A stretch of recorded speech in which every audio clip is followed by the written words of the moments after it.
Hey, Rachel. Hey, Brian. Welcome back. How was your 3 weeks, I guess it's been? Terrible. It's been terrible. It's our penultimate episode of 2021.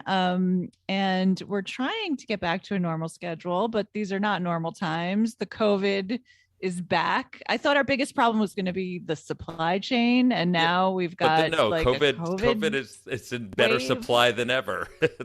So many Except the people. tests are not in supply. Like, wouldn't you think we would have figured this out by now to have like a supply of rapid tests? You cannot find them anywhere. It's crazy.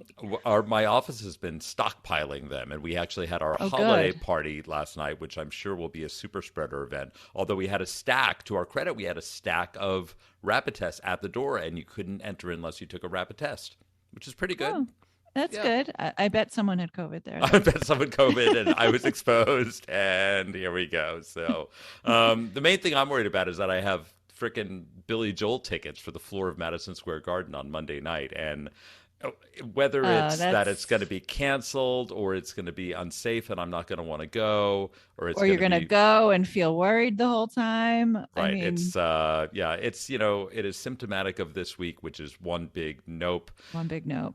This is the podcast called Nope. The podcast where we shut it down. We're just a couple of New York Jews talking about the news, beating back the blues. We made a podcast and here's why. Had to laugh so we don't cry. Come and join us for the ride. Welcome to Know.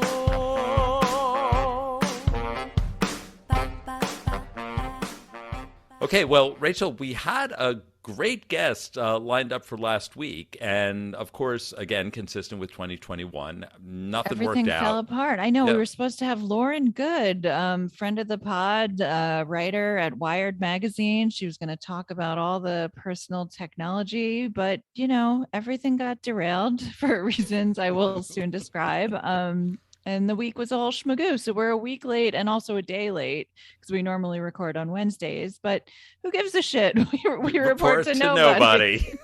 Right. Although And at yeah, this party last night, as we were transmitting COVID to each other, someone did come up. Multiple people came up to me and said, like, "Hey, what's going on with the podcast? I haven't heard you in a few weeks." And I think that the greatest compliment is for people to note our absence. Like, I care less if people yes. actually like the podcast. I care if they notice when we're gone.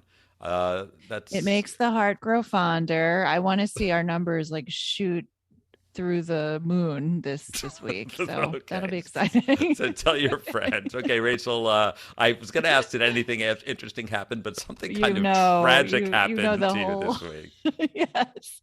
So okay, so this is the reason why we got derailed last week. It's My Left Ear. It's not a sequel to My Left Foot, starring Jeremy Strong as Daniel Day-Lewis as Although me. that would be It's the really good. story that would be good. I'm writing the script. It's the story of my ear infection, and it's a story that you, Brian, know very well because you were right there at the very genesis of this thing. So this is what happened. I woke up on Sunday, December 5th, which was a monumental day because it was the day that your birthday dinner was supposed to take place. And I rarely go out, and I was really pumped for it. And I wake up with this sharp pain in my ear, as if like someone's like shucking like an oyster inside of my ear. Do you Okay. know it? Do you know what that And feels like? I've never had it. anyone You say that shuck? as if you Now speak I from do. experience. Okay. Well, I had recently been shucking oysters, and I was like, this is what it must feel like to be an To oyster. be the So oyster. so it was like the pain was so bad that it was Sunday and I couldn't wait until Monday to see my doctor. So I went to urgent care, and the doctor takes a look inside my ear and is like, "Are you a swimmer?" And I said, "No. I mean, I swim sometimes." And he's like, "Well, you have swimmer's ear." And I was like, "Oh, well, I'm not a swimmer in December."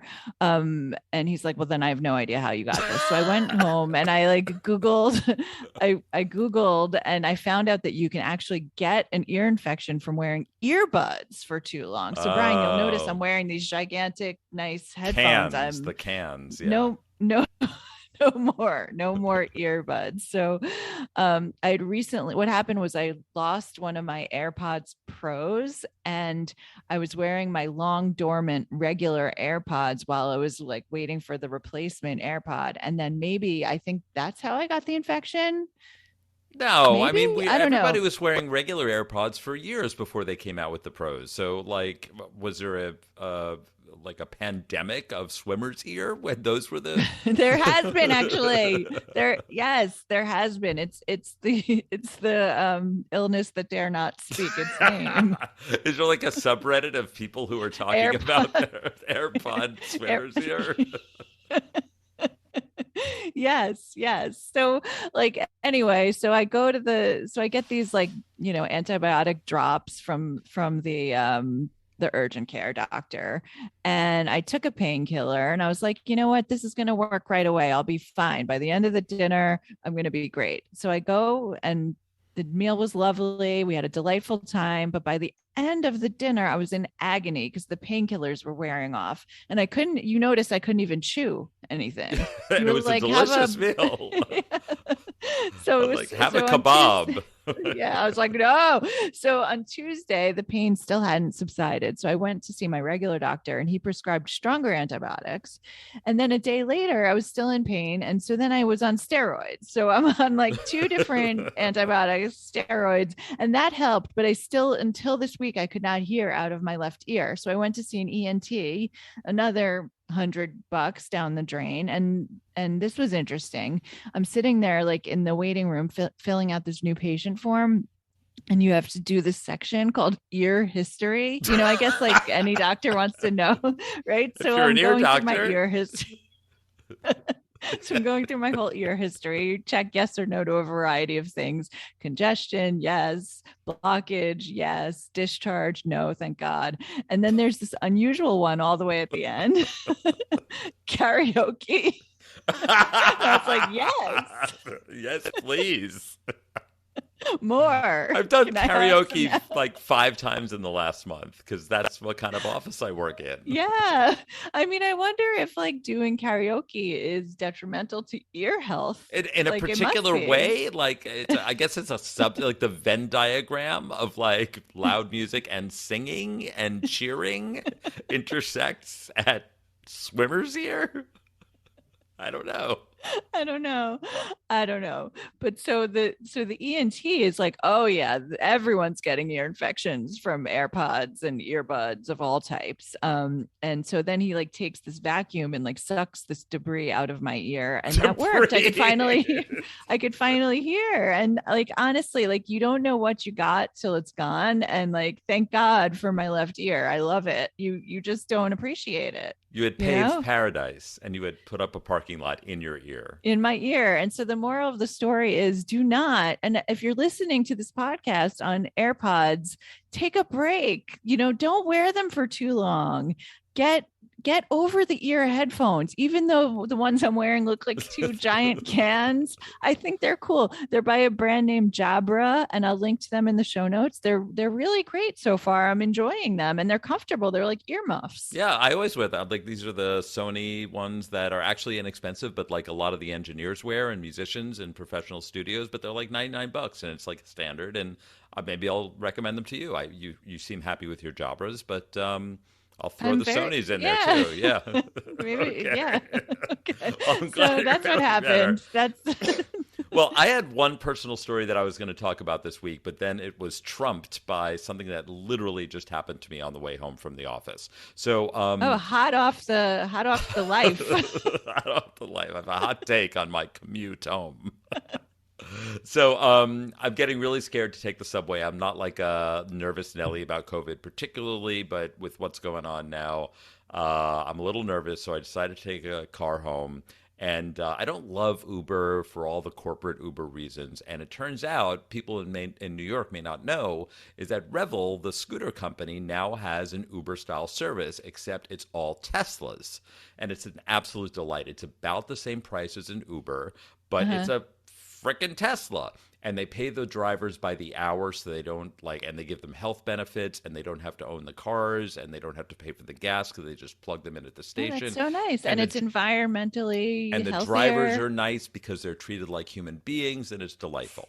So I ordered a Rebel to get home, a Tesla, and everyone thinks I'm all fancy. And I'm like, yeah, I'm a little classy getting in a Tesla on the corner here. That's so cool. So I get in, and they're always very friendly. And then as soon as he starts moving, I hear this piercing scream, like literally like, "Rah!" out the window. And I'm like, oh my God, like a woman scream. And I'm like, oh my God, there's someone in trouble. Like, stop the car, call the police. And he goes, that's not a scream, it's a goat. What? He has a goat in the car? And I'm like, what do you mean it's a goat? There's a goat on the street? He's like, no, I made the noise. And he hits a button in the Tesla, and the Oh, it's like a digital goat? It's a digital goat. He goes, some people think it's a hawk, but it's really a goat. I'm like, who thinks it's a hawk? Like, that's like the first thing that comes to mind if you hear that noise. It's a hawk. No. Yeah. So he's like, this is a feature of the Tesla that you can upload this noise making thing. And he goes, I love it because it freaks people out. And he starts swerving around like Union Square, like swerving up to people and hitting the goat, and the people like have a heart attack and they like jump off the sidewalk. I'm glad he's amusing himself, honestly. Like, no, but he's doing it far too much. Like, it's like this is his hobby. Like, I love it. I love it when you love what you do.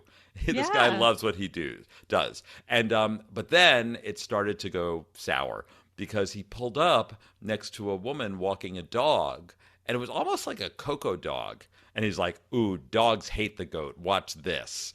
And he hit the goat, and the dog fucking freaked out. Oh, that's not nice. That was not nice. That's a bridge too far. Fuck with people, but no, leave the dogs alone. With the dogs, right? Okay. So then we stop at a red light at a crosswalk, and he says, "Now watch this," and he hits the button again, and it's I don't like talking about the scatological humor here, but it's what I can only describe as a loud, wet fart. Oh God! That like is blasting out of the car.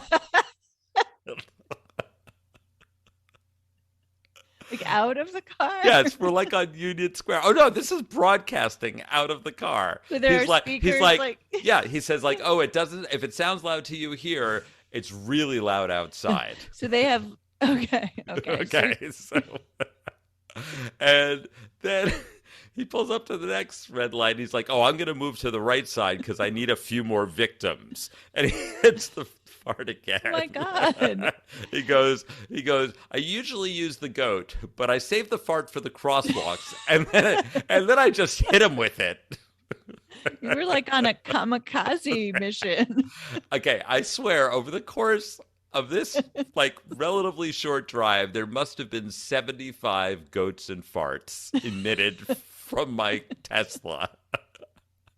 And then it starts getting dark again. Serves you right for thinking you're fancy. Yes, calling right. it Rebel Tesla. He's like, I love this. This makes my life. He goes, oh, and you want to know what's best? And meanwhile, I'm getting into it. I'm like, oh, I bet you like to go on the Upper East Side to Madison Avenue and scare all the fancy ladies. He's like, yeah, but I know what I love more? I love catching them all by the hospital. I love driving. Oh my God. Driving by the hospital. This is like a new, like modern day taxi driver, you know? Yes. And then we were about to go, we were at a crosswalk and someone was crossing in front of him. He said, watch this. And then I'm like, no. And it was just like old man, like walking with a cane across the crosswalk. And he goes, oh, no, I'm not going to do it. I respect my elders. Oh, okay. So there are some lines he will not cross. Right. He'll do dogs, but he won't do puppies. So there was a puppy, and he wouldn't do the puppy, but he would do the scare the dog. So he's like swerving 50 times, and I have to admit, this guy's an insaniac, and a borderline like driving human rights violation. And yet I'm laughing my guts out this entire drive home. That's good. Everyone needs when I that get right out, now. when I get out, of course, in tribute, I get out of the car. He says, "Have a good night," and then he lets out one big salutary fart for me, a farewell, and it like A knocks me off fond my farewell. and it like knocks me off my feet. It's so loud. Anyway, so that is what happened to me merely a half hour ago when I got home from work. Anyway, You just wow. never know what's going to happen in New York, you know? Only in New York, kids. Only in New York. Okay, let's jump into the notes, Rachel. You want to talk about a little politics because it's only getting worse and weirder and more awful and more nopey. Yeah. Yes. And so there's some glimmers of possible hope. So just in time for Christmas, the January 6th committee is getting to the bottom of things. And these are things that we could have told you had happened because the whole insurrection was live streamed and broadcast, and it was pretty obvious what was going on. But they are finding concrete evidence, which is good. So for those of us who care about accountability and democracy, it's been very exciting. And to recap what transpired this week. So Trump's former chief of staff, Mark Meadows, was supposed to testify before Congress. Also, former always interested former congressman. So you would think former you would respect congressman the who gave up institution. his seat. He gave up his seat to like work for Trump, and like now he's undermining our whole system. So it's quite a trajectory for him. So something happened between the moment that he released his memoir a couple weeks ago and this past Tuesday when he was supposed to appear before Congress to testify. And what happened is that it seems that Donald Trump got mad at him, probably because his book revealed that Trump had tested positive for the coronavirus right before his debate with Joe Biden, which is such an abomination. But I feel like that was like 2 years ago that news came out. So like we're buried And I under a assumed mountain. that was the case anyway. So Of course, I'm yeah. sure if you go back to our podcast that week, we were like, he definitely had COVID. There's no way he didn't. So anyway, so Meadows suddenly does an about face and decides not to cooperate with the committee. And not only that, but he sued the committee to block the subpoena. And Liz Cheney was like, I look forward to litigating that, which was great. So, because the thing with Mark Meadows is that he's fucked. Like, he is so seriously fucked. He already, before doing this, he sent the committee troves of emails, texts, and all these other documents. Of like incriminating, self-incriminating like a PowerPoint of a coup. Like he picked the wrong point at which to stop cooperating. If he was going to not cooperate, he should have done it before he turned over his evidence. He should have done it before. Do you think maybe he had like a file that was like do not send and like decided to accidentally send that file? No, he had one file that was like maybe send and another one that was like absolutely do not send. And then he got them mixed up. Yes. There was like a gust of wind and they all blew away and he tried to reassemble them. Because these are not like the world's greatest technology geniuses. So I could totally see that happening. But so anyway, so they're in possession of all of this information and they obviously want to ask him about it, which is totally reasonable. And he won't come. He won't talk about it. So the January 6th committee has been dropping these little titillating poster-sized text messages. I love the posters. Like they're like blowing this shit up, and like, I mean, I don't like the font so much, but I like. Wait, what is it like? Cartoon? Like what's that called? It's not Comic Sans. It should be Comic Sans. It's like it's not quite Helvetica. It's like a little bit more like oblong. I'm not so into it. But so they're holding up these posters and reading the messages so that we, the people watching, can see how involved Mark Meadows was in all these events as they were unfolding. And so the content of the text beyond the font and the size of them is totally chilling. So many of them were from unnamed congresspeople that the committee knows who they are, but they didn't say. But then there were a few that they did name who the sender was, and they were from Fox News hosts. Laura Ingraham, Sean Hannity, Brian Kilmeade. They're all begging and pleading for Mark Meadows to get Trump to do something to call off the violence. And like, it was so funny. Laura Ingraham, what did she say? She said something like, he's ruining his legacy. Legacy. Like, You're undoing everything you've achieved. Right. Like, Right. that's the angle. That's why you should stop the insurrection. His legacy. Okay. So then you've got Don Jr. texting Meadows saying this shit has to stop. And like, you wonder, like, why isn't he calling his own dad? Probably because he doesn't take his phone calls.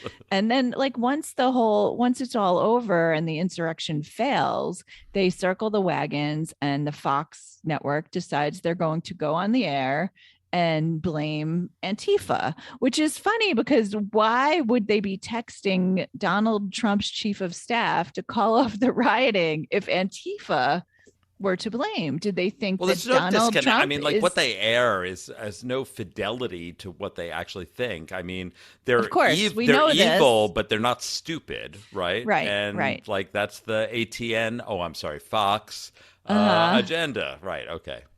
Right. So anyway, so it exposed their utter hypocrisy and disdain for their own viewers.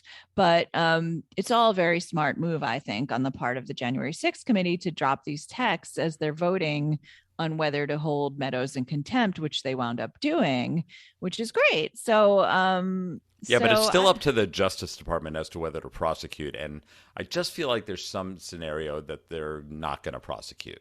I don't see how I mean, if they don't, it's such a disaster. Like, why do you even get a trial? Like, prosecution implies there's an indictment and a trial. Like, why do you even get that?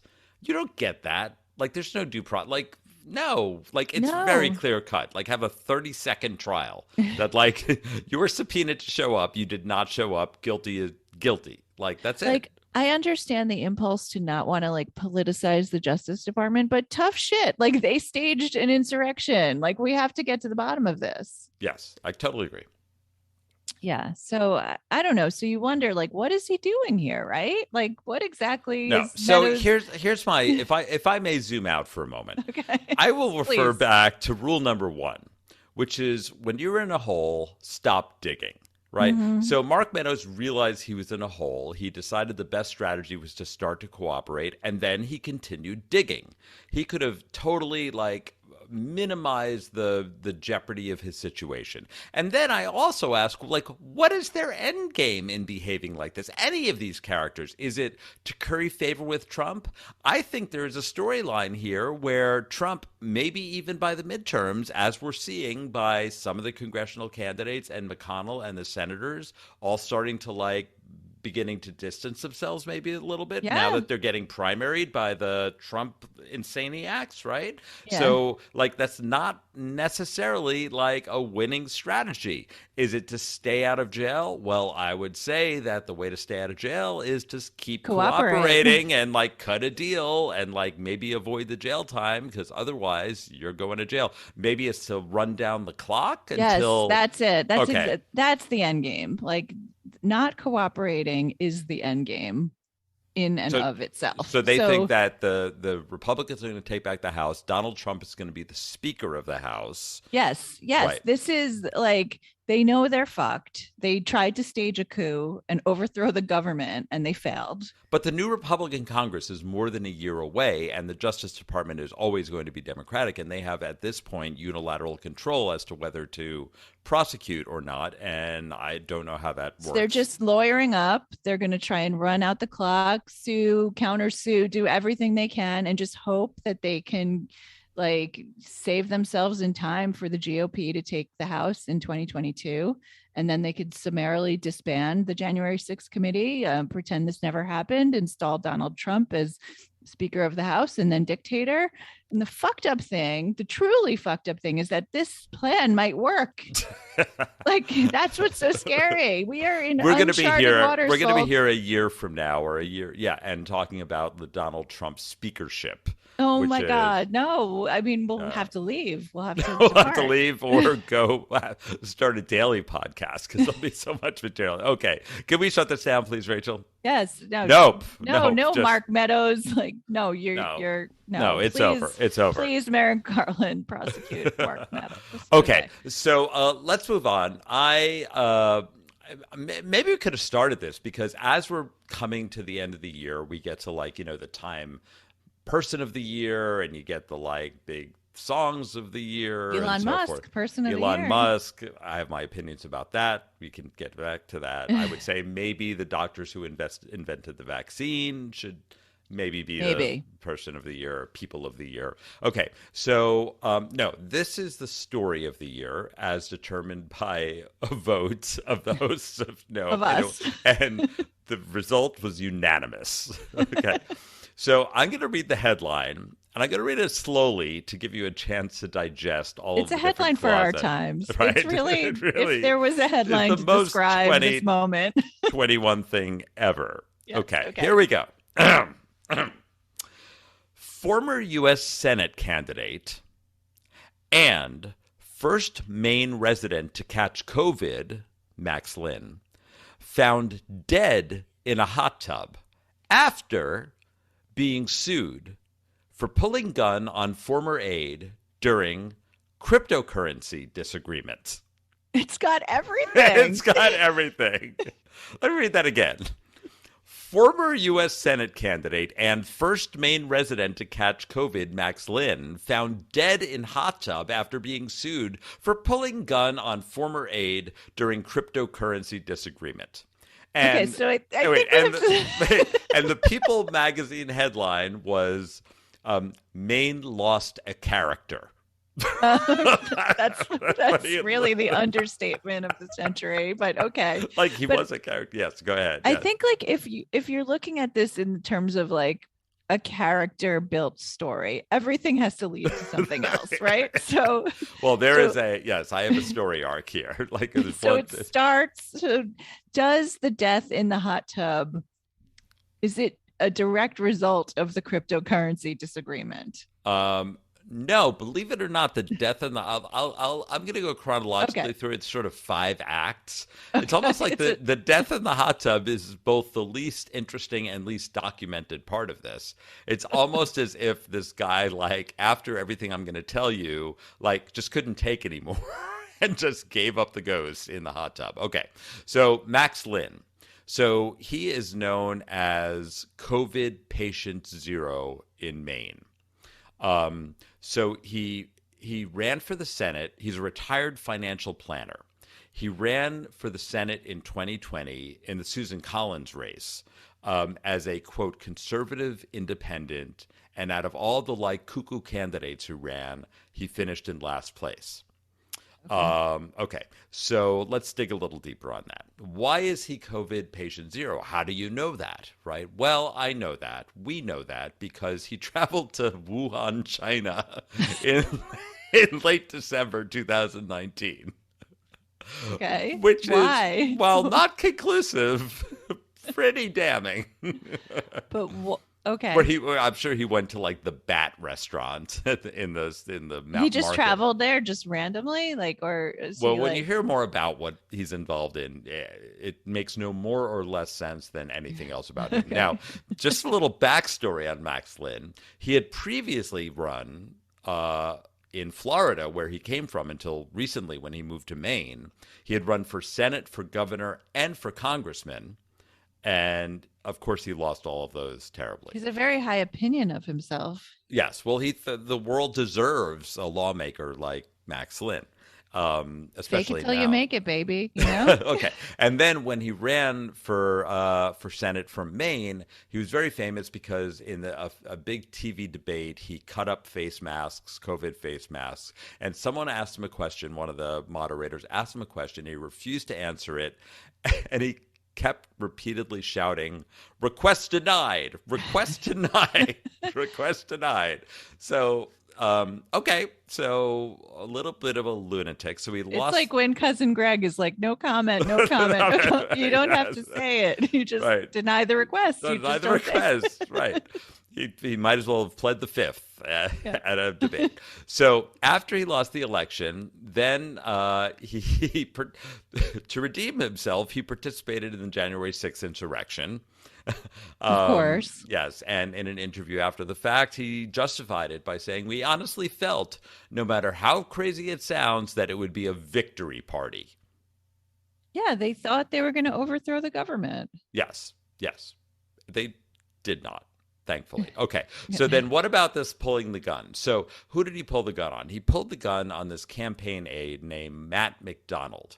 Why did he have that happen with the cryptocurrency? It turns out that Max Lin gave him $225,000 to invest in cryptocurrency earlier in 2021. Okay. But Matt McDonald says that Lin reversed course on this investment, and he did this upon return from an overseas trip where he sought to buy drugs that were falsely touted as COVID cures. So he gave So he liquidated his crypto assets and bought drugs. Well, here's my question: why do you need someone else to invest in crypto for you? Like, start a Coinbase account, get a Coinbase account, do some MetaMask or something, and just like put your money in there. It's pretty fucking easy. But no, there was this like tangled web of his aid, and then the COVID cures, and going back to China. And then when the aide, McDonald, confronted Lin about this, because Lin had absconded with this money, Lin pulled out a gun, pointed it at McDonald when they tried to resolve the dispute. And this was a filing because he wanted to have like restraining order against him. And then, for unknown reasons, the campaign aide withdrew the restraining order, and then shortly thereafter, Max Lin was found dead in a hot tub, ostensibly of a heart attack. But I would question, at risk of slander libeling someone here, that Matt McDonald, who mysteriously withdrew this restraining order, who is a party to this cryptocurrency dispute, may or may not have been involved in these suspicious deaths. May not, but I also think that we should consider the drugs that Max Lin is buying to prevent COVID, right? I guess he was supposed to go to overseas to invest the cryptocurrency, but then he actually was taking that money to go and invest in the fake COVID cures. Maybe he took the fake COVID cures and it had an allergic reaction. I think that's very fanciful. Very generous interpretation of what happened. I think Occam's razor, the simplest explanation is that the former aide who he was in a big cryptocurrency fight with somehow killed him? Killed him in a hot tub. So anyway, that's the whole story. But I'm glad, hopefully it was helpful to our listeners that I was able to. It's news you can use. Of course, please. This is a morality lesson. This is it's a morality play, except with like no ending, no beginning, no middle, and no ending. Okay, shut this down. Nope. Okay. Rachel, you have another one. Let's go. This is another very complicated story, and you were talking about goats before in your Tesla, and it reminded me of this topic because there was this whole like uproar this week about throat goats. Yeah, it was trending. It was trending, right? Throat goat was trending. And the question is, what is it? And what does it have to do with Nancy Reagan? I saw that. I mean, I saw this before, but like, I just was floored. It was just like, huh? At first I was like, huh, that's strange. And then it's like, oh, wait, everyone's You don't hear a lot this. about Nancy Reagan. I told someone about this and like, is she alive? And I'm like, no, she'd be like 110. She's not alive. No.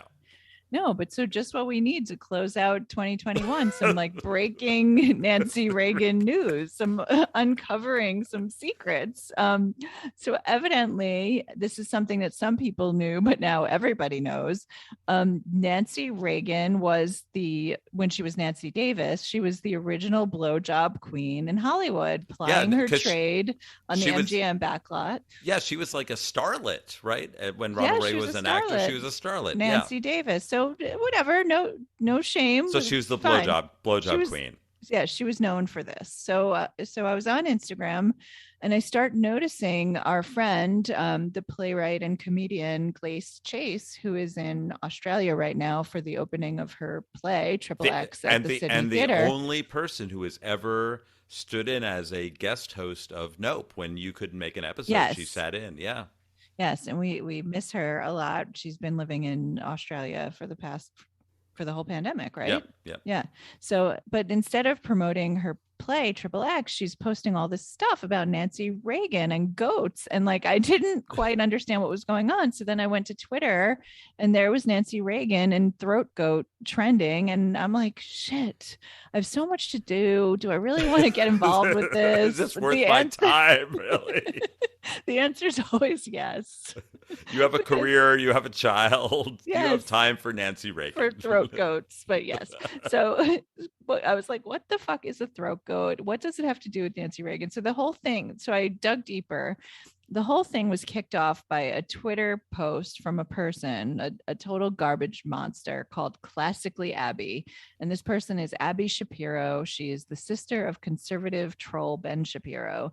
And Abby tweeted a photo of Madonna on a bed looking very sexy and sultry at 63, God bless, in her fishnets, and she's got a boob hanging out, and she juxtaposes that image with the Reagan family with Nancy in the middle wearing like nautical stripes and a straw hat. And like there's an article in Vice that described her look as "Where's Waldo Grandma cosplay."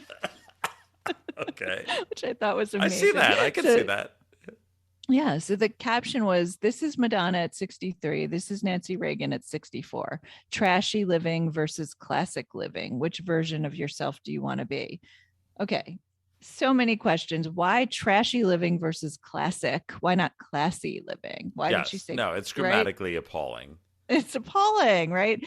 And so then some people noticed the irony of this woman, Abby, slut shaming Madonna when it was Nancy Reagan who was the expert in the fellatio arts, according to Kitty Kelly's biography. So Nancy Davis, quote, was known to give the best blowjob in town, not just at night, but in offices. Not just at night, but during the day. She was unconstrained by the position of the sun. Why does it say not just at night, but in offices? That is not a parallel construction. One is the time of day. One is the location. You could be in the office at night. Like, that makes no sense. I mean, yeah. So time is a flat circle. So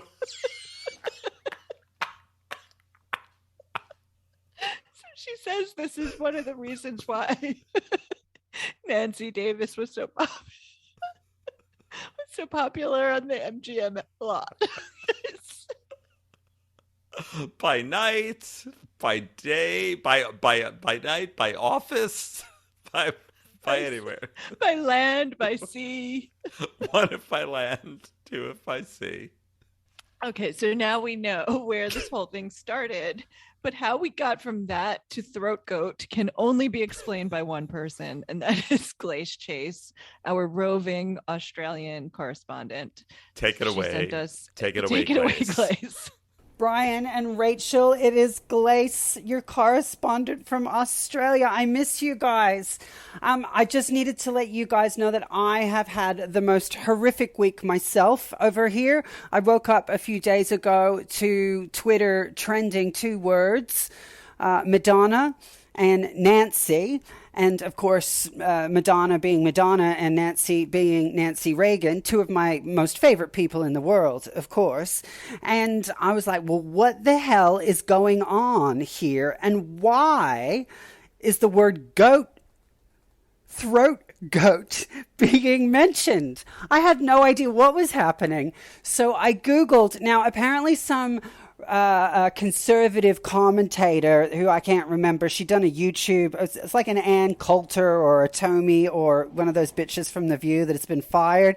She wrote this snarky post of Madonna's latest photo shoot where Madonna looks, like, well, a hoe, like a big slut. She did a photo shoot. She posted that photo of Madonna saying, well, this is Madonna at 63. And then a photo of Nancy Reagan at 63, which is totally ageist and slut-shaming and whatever. But then some genius out there, and this is one of the good uses of the internet, one genius out there went back and found out in Nancy Reagan's biography that apparently Nancy, back in her day, was known for being a bit of a throat goat. Now, what the hell is a throat goat? Well, of course, as Meryl Streep found out, a goat doesn't actually mean you're like a goat. It means greatest of all time. But when you put throat and goat in the same word together, is it really saying that it's the greatest of all time? Because everyone knows that goats are very sexy animals. I mean, Edward Albee wrote a play about goats being hot, like the way those big eyes look up at you. And so I think that Nancy Reagan being called a throat goat actually is more of an indication of how goat-like Nancy Reagan is. Why are we slut-shaming Madonna, though? Because Madonna might have gone off the rails recently, but she is letting us all have it as a 63-year-old. I am living for it. Live your life, Madonna. She is definitely a yep from me, and slut-shaming Madonna is a nope from me, and the biggest year of yeps for me is discovering, of course, I too am a throat goat. Much love to you all. I miss you guys. I'll see you in a couple of months when I'm finally back. Take care. So what's amazing about Glace's dispatch from the Antipodean climes is she never really makes clear well, first of all, it's the explanation with no explanation. Which is why she's our finest living entertainer. Is the throat goat? Is it like a goat? Like, is it related to a goat or greatest of all time? I mean, I think the intended usage is greatest of all time, but also the way Glace describes it, it's like a sexy goat. It could be both. It could be everything.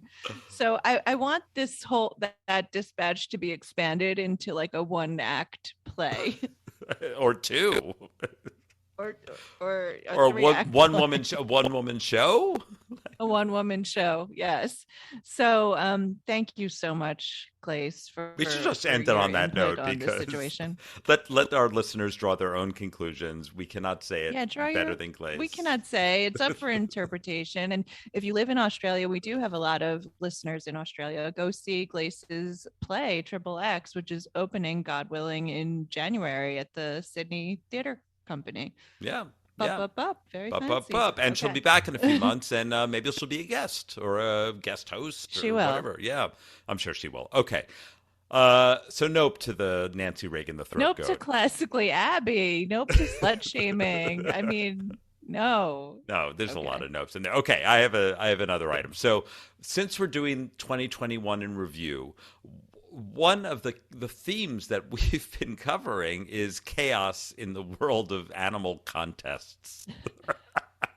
Animal husbandry. No, animal contests, which is a very specific topic about which it's a subset of animal husbandry. It's a subset of a subset of which we are experts. Yes. And you may recall that, I don't know, last episode, 2 episodes ago, we talked about the New Zealand Bird of the Year contest, which this year was a bat. Hacked. It was a bat, right? So yes. This year, this episode, we have a new one that is consistent with this theme. And it's another one where the headline says it all, which is 40 camels disqualified from Saudi beauty pageant after it was revealed that they were given performance-enhancing drugs. 40 camels disqualified from a Saudi beauty pageant.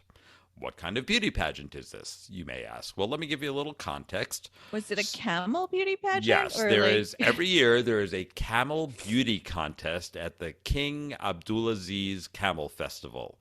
And you may think this is a sort of honorary prize, some sort of, pride kind of thing. No, there is $66 million in prize money at stake for this camel beauty contest, and they judge the camels. It's like the Kentucky Derby. Yes, by the shape of the head, by the lashes, by the neck, lashes. By the neck, by the hump, by the dress, because they dress them up. The hump is the most important part, I would think. They're lovely camel humps. The dress, the posture. So the question that dare not speak its name is that performance-enhancing drugs. What is that performance-enhancing drug? And the answer, of course, is Botox. Oh. So they have... Do camels have I guess they do have wrinkles. They have smushed faces. No, so it's for their head and lips. They inject with Botox, and that is strictly disallowed. Also... They did not stop at Botox. They also have fillers for facial relaxation. Do these camels look like the Real Housewives of Beverly Hills? I picture one like Ramona. One like Lisa Vanderpump. Actually, Lisa Vanderpump does kind of look like a camel, yes. Like a Botox camel. No, you know who really does? I'm good at this. Go ahead. What's her name? Camille Grammer. Yes. She looks great for 80. She looks great for a camel. Sorry to all you haters on Real Housewives. This whole time she's been a camel, and we're just figuring it out now. They also take hormones to exaggerate their muscles. And here's a quote from what they do.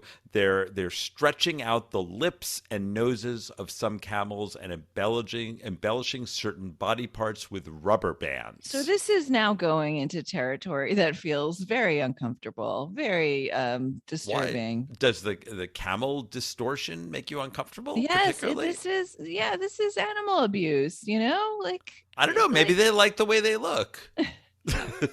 No, they don't. Let them be. So, according to the Saudi authorities, because everything is run by the royal family, they're cracking down on fraud with what they call specialized and advanced technology. I don't know what kind of Botox detection and rubber band. I mean, it seems like rubber bands would be fairly easy to detect. Yeah. But the Botox, okay. And they say this week was the biggest ever bust of its kind. They said the club is keen to halt all acts of tampering and deception in the beautification of camels, and they will impose strict penalties, which in Saudi Arabia scares me, the idea of strict penalty. Oh my God, what could the penalties be? But I hope they're inflicting the strict penalties on the owners, like the jockeys, not the camels themselves. They're like the not the jockeys, victims. The actual owners of the jockeys are just cogs in the system, They're in the camel industrial complex. In the hump. So that's the whole story. They're Botoxing up the camels. That's upsetting.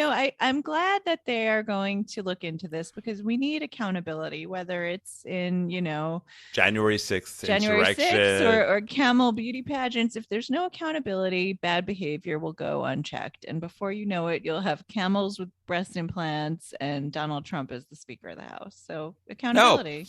Yeah. Okay. So actually, that's the end of our nopes. Now it's time for our yups. These are the little rays of light, the little beacons of hope that got us through the week. Rachel, I would be honored if you went first. Yeah. So this was actually kind of a nope that we weren't sure if it was a nope or a yup, but it sounded like a nope. It's we talked about this movie that was coming out called Night Bitch, starring Amy Adams, about a mom who turns into a dog. This isn't the one with like Steve Mnuchin's wife. Louise. No.